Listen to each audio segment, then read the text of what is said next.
Hello everybody, we've got another example. We're going to be calculating, so let's go ahead and find the moment. We'll call this A, the moment about point A. So when we're looking at that, we are calculating this moment right here. Right now we're not going to worry about the X or the Y. We're just going to calculate our moment. So if we did our free body diagram, we would have this moment here.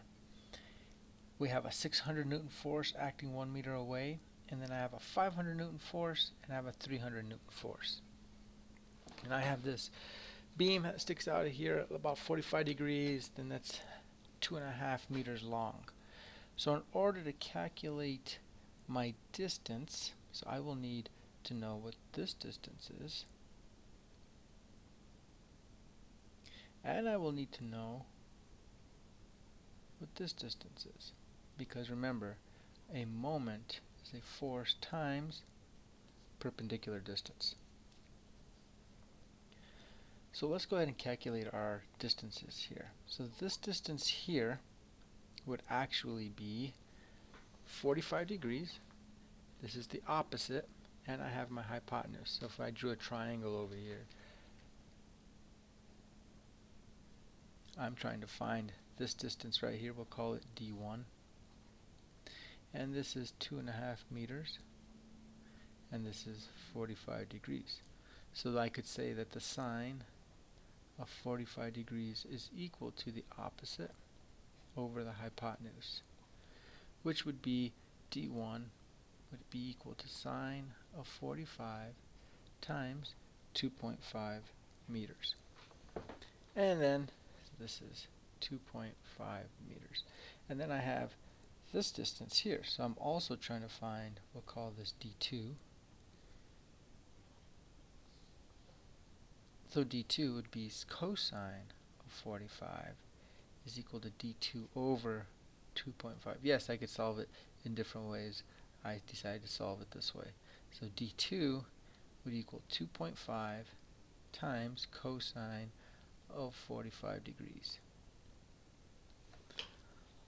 So if I throw those into my calculator, I got the 45 sine times 2.5 is going to be 1.76.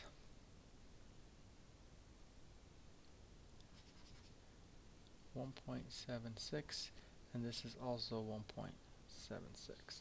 So both of those distances would be 1.76. So if I'm going to need this whole distance, let's do a different color there. This whole distance right here, that's going to be to my 500 newtons, and then I have the 1.76 distance that will be perpendicular to the 300 newton force. Okay, so if I sum my moment about point A, that would be 0. So I'm going to sum all my moments, all of them on this beam. So I have the first one is 600 newtons, and the distance is 1 meter away. Now, if I look at this, from this point right here, this is making it rotate in a negative direction. It is going clockwise. So this is actually a negative direction right here. Now I've got this 500 newton force, and this 500 newton force is making it rotate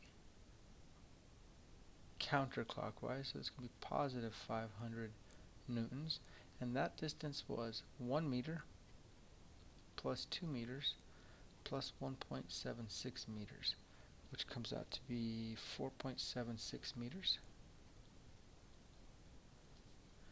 4.76 meters. And my last one, which is 300 newtons, now it's acting perpendicularly at 1.76 meters.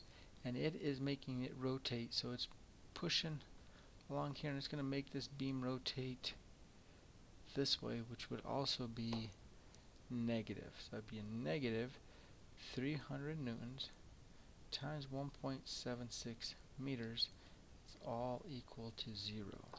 So if I say that 600 times 1, that's negative, and then I have 500 times 4.76. That's going to be positive, and that's going to be 2380. And then I have 300, and that's 1.76, and that's also going to be negative. So I come up with and I forgot to put, I'll just scratch this out, plus moment about A is equal to 0. So the moment about A plus 1,252 Newton meters is equal to 0, or the moment about A must be 1252 negative Newton meters, or clockwise. So think about this moment here. All these moments are creating one that's very large in the positive. So in order to hold this in equilibrium, this moment is actually acting this way to hold it so that it doesn't break off and push up and rotate clockwise. It's actually holding it in a clockwise position. Alright, I'll have one more example coming up. Thanks.